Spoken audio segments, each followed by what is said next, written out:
Friends, family, this is Rashad from Take 30 News. Just because you're close to them, that doesn't mean it's always best for you. Moving forward, I'm Maddie Pouliot. Find out what's in store for the future of Starkville Pride. Find out what Mississippi State students say about this particular religious group that some say spread hate speech at college campuses all across the Southeast region. I'm Reed Williams and I have this story. Stay tuned to find out why I'm standing here at Fraternity Row. Drone technology. I'm Chris Scott. Find out how MSU's Respite Flight Research Laboratory plans to aid in emergency situations occurring in Mississippi. Medical professions in high demand. I'm Sarah Massey, and find out how Mississippi State is helping this problem. Making public schools safer. I'm Casey Cox, and I explain how the Mississippi legislature is attempting to do that.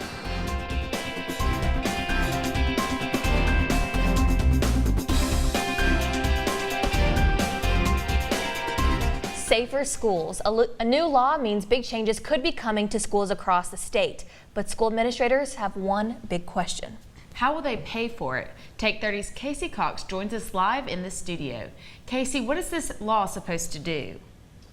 It's all about preventing gun violence in schools by requiring 2 yearly active shooter drills, better address mental health issues, and staff schools with resource officers.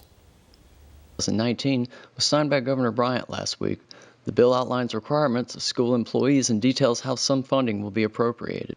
Schools can receive at least $10,000 in matching grants and state assistance to comply with the new regulations. Two such measures are implementing a social and emotional curriculum for students, and school employees must complete a training course in mental health every 2 years. The bill outlines another grant program. MCOPS aims in the hiring of resource officers. More schools hiring resource officers is intended to create a closer relationship between law enforcement and school communities. Now, a lot of your bigger schools, like Starkville High School behind me, they already have a school resource officer that is on the school's payroll and provides security for the campus. But there's a lot of other schools that don't have that luxury. Cindy Harris is a counselor for the Columbus Municipal School District who said some schools are more prepared than others. We do have resource officers in our school district. They are armed resource officers. And we also have walkthroughs from the Columbus Police Department. Harris said she welcomes any reasonable measures that can make schools safer, but she's worried about the practicality of the measure. You know, it's not going to happen in some places if it's not paid for. So they need to, if you're going to keep it safe and you're going to mandate these things and you're going to have these officers, let's do it, let's get it paid for and, you know, keep the children safe. The legislation also makes reference to improving threat reporting and response through the Mississippi Office of Homeland Security. So this 20-page bill, it's packed with new directives and guidance. But again, school leaders, they just aren't sure where to find the money to make this happen. Maggie? Thank you, Casey. The Mississippi School Safety Act of 2019 takes effect on July 1st. Well, it causes severe pain, infertility, and other serious reproductive issues. But people aren't talking about it, and some don't even know that it exists. So I met with some people working hard to change that.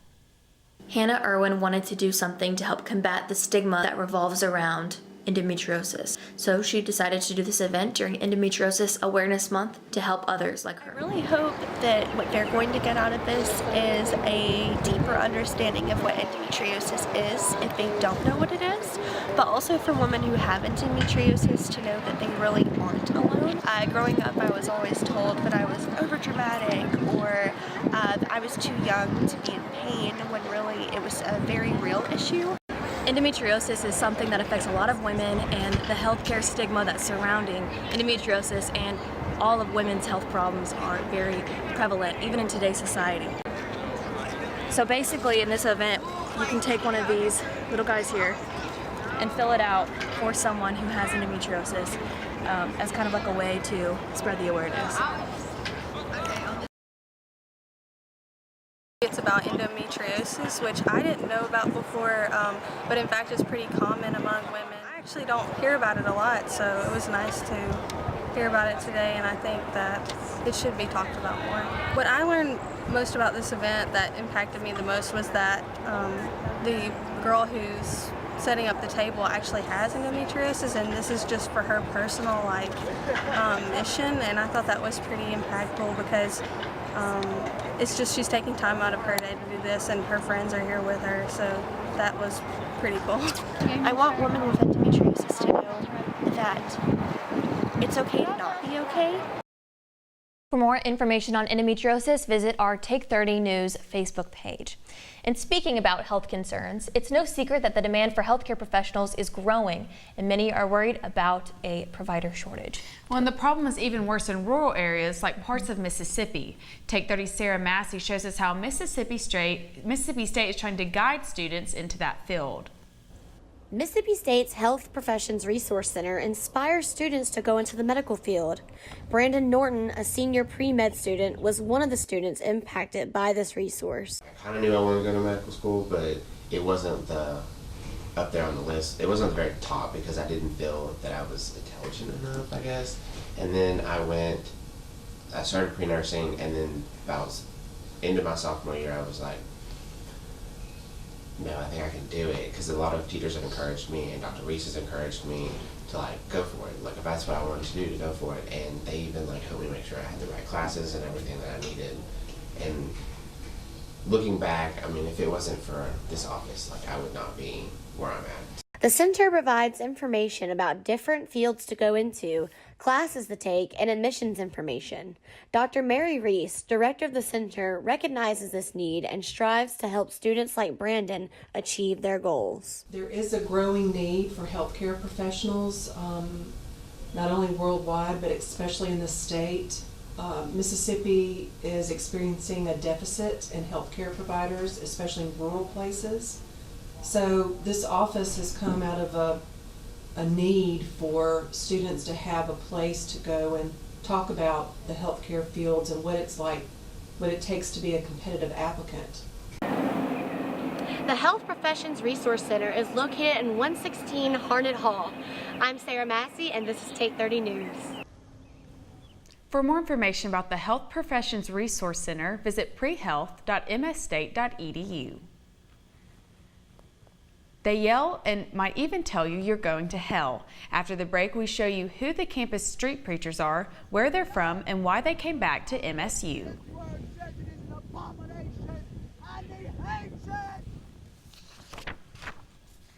Take 30 News is the only student-powered television news program at Mississippi State.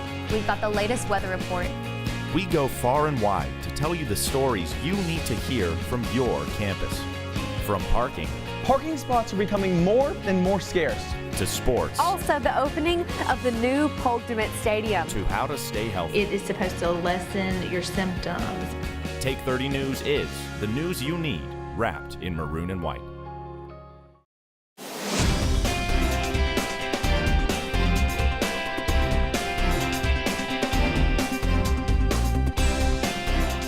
Welcome back.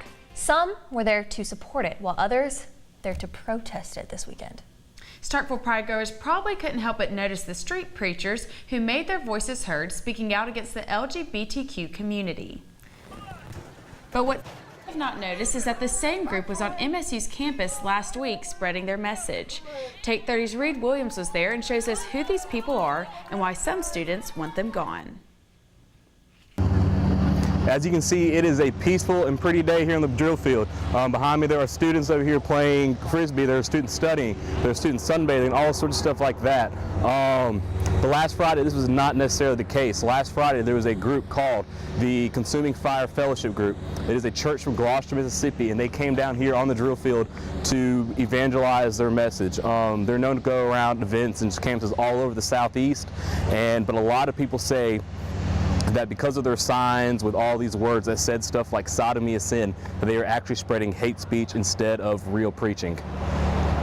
Turn away from your sin and turn to Christ.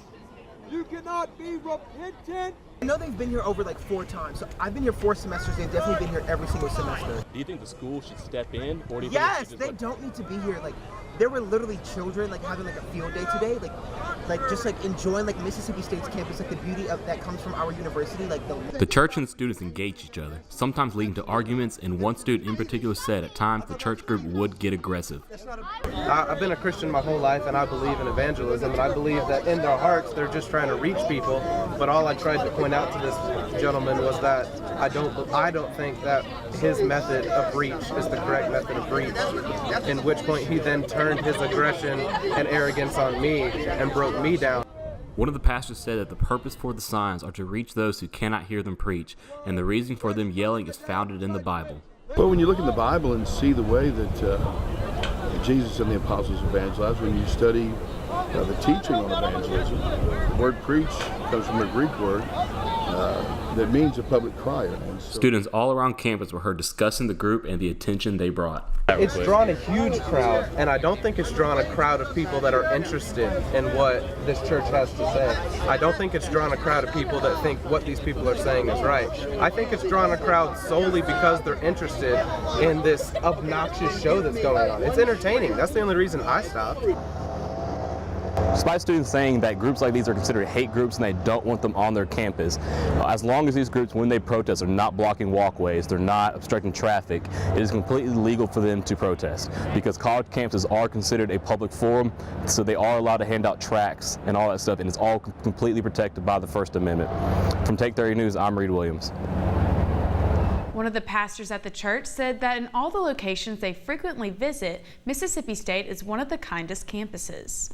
A little later in the show, we'll have a recap of this year's Starkville Pride. But before that, how new research technology being used at Mississippi State could help you after the break.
We all depend on accurate weather forecasts to plan our day.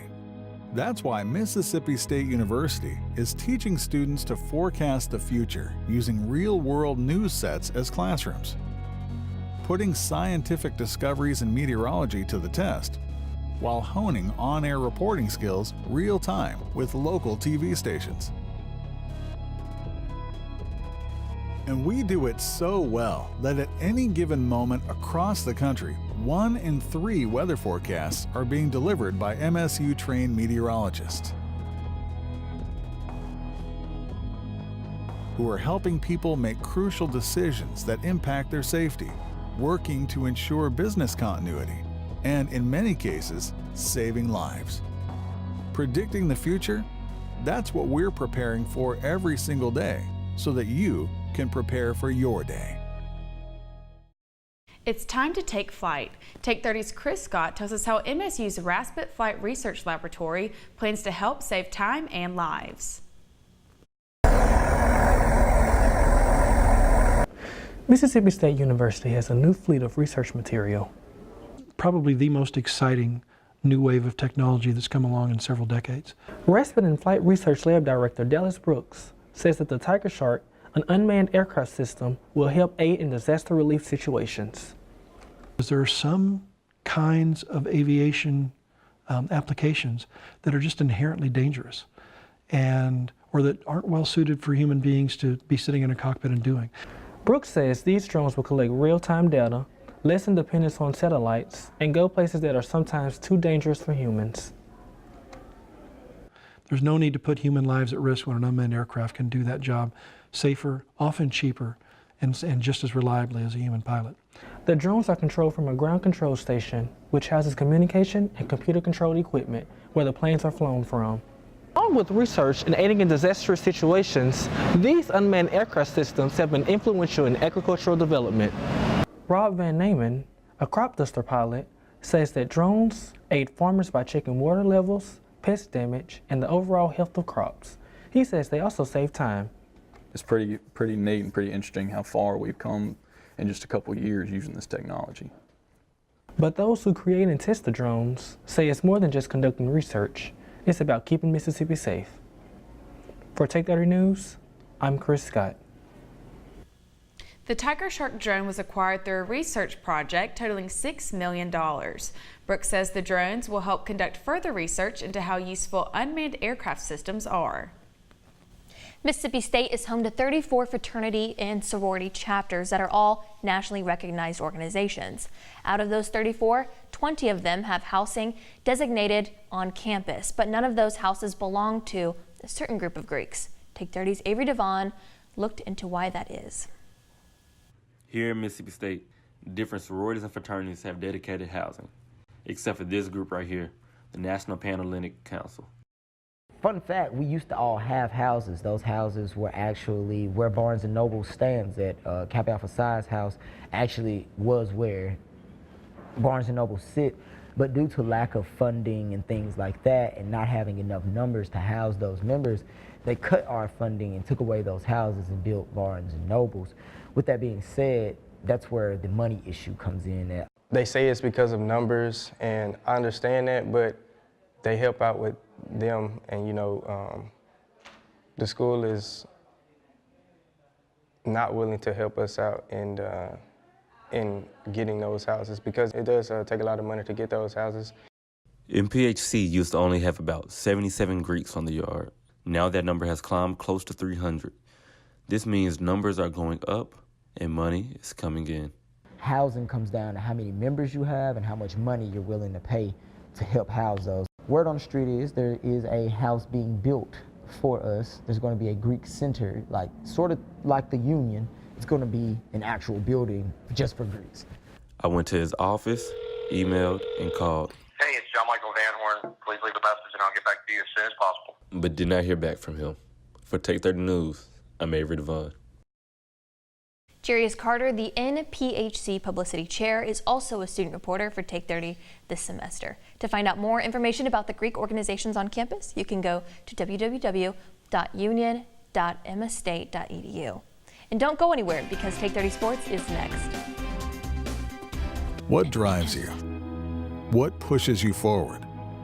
Is it an appetite to be the best or a calling to make a difference? For those of us here at Mississippi State University, it's both. We're designing a future where cutting-edge hybrid technology isn't imported from overseas, but exported from our own backyard. We're working toward a day when solutions to energy independence move at 0 to 60 in 5.5 seconds and are as simple as charging a phone. A day when fuel economy and environmentally friendly are viewed as less of a compromise and look more like this. For us, turning heads in the auto industry is great, but living up to the hype is even better. That's because it's about more than simply envisioning the future. It's about getting there. And here at Mississippi State, we know just the ride to take. You know the scene in those popular TV crime shows when the investigators show up? The one where they scratch their heads while trying to figure out who committed the homicide and when? At Mississippi State University, we're solving mysteries behind real-life crime scenes with forensic research that's a first of its kind. Teaming with microbiologists from around the country, we're examining microscopic bacteria that can help solve real murders. So far, our partnership with a major metropolitan medical examiner is yielding results with more than 200 real-life crime samples analyzed. We're learning how microbiomes change and relocate, uncovering evidence in criminal investigations by better pinpointing time of death. Way more exciting than being a TV detective. We're finding crucial answers when they're needed most. Solving mysteries with science, that's worth watching.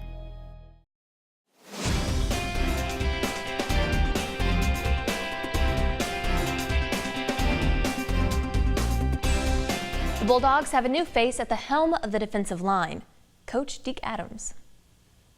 After the departure of Brian Baker early in the offseason, MSU hired Adams to fill the opening.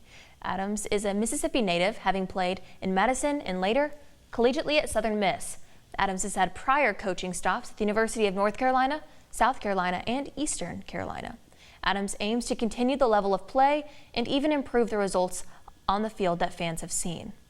Basically, it gives you an opportunity to relate to them, and they could see, okay, well, Coach Adams is from here. He's done this. He's played this place. He's won a championship at this place, and you know, this is what I want to do, so it can be done right here in state. I don't have to go out of state to do that.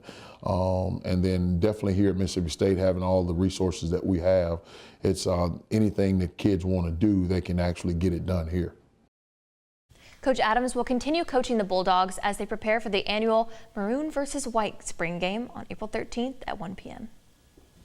Mississippi State women's basketball team season ended Sunday night after an 88-84 loss against Oregon in the Elite Eight. MSU closes the season as back-to-back SEC champions. The senior class of 2019 finished their careers with the program's all-time wins record at 132. They advanced to the Sweet 16 every year and made 2 national championship appearances. After this break, we have a Starkville Pride Parade recap and show you how the city of Starkville is going to become more walkable.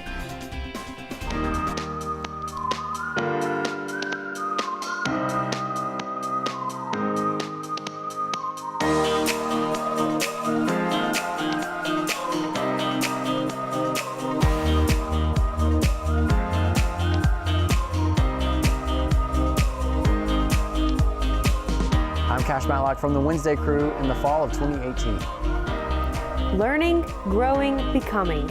Take 30 News at MSU. Our world is changing. The way we work, the way we connect, the way we see things around us. At Mississippi State University, we're agents of change, creating our own bright futures, solving real problems, turning challenges into possibilities, and lighting the way to a whole new world of emerging markets. Through MSU's new state-of-the-art Center for Entrepreneurship and Outreach, we're collaborating across campus, sharing perspectives and resources of multiple disciplines to power dreams. But we're so much more than dreamers. We've launched hundreds of student-led businesses, earning millions in revenue, and impacting our state's economy in new and creative ways. We're the next generation of business leaders, and we're ready for a changing world.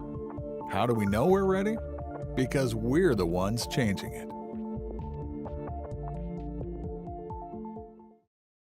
The crowds were smaller, but Starkville Pride organizers are calling the second annual event a success, and they plan on making some changes ahead of next year. Take 30's Maddie Puglia explains.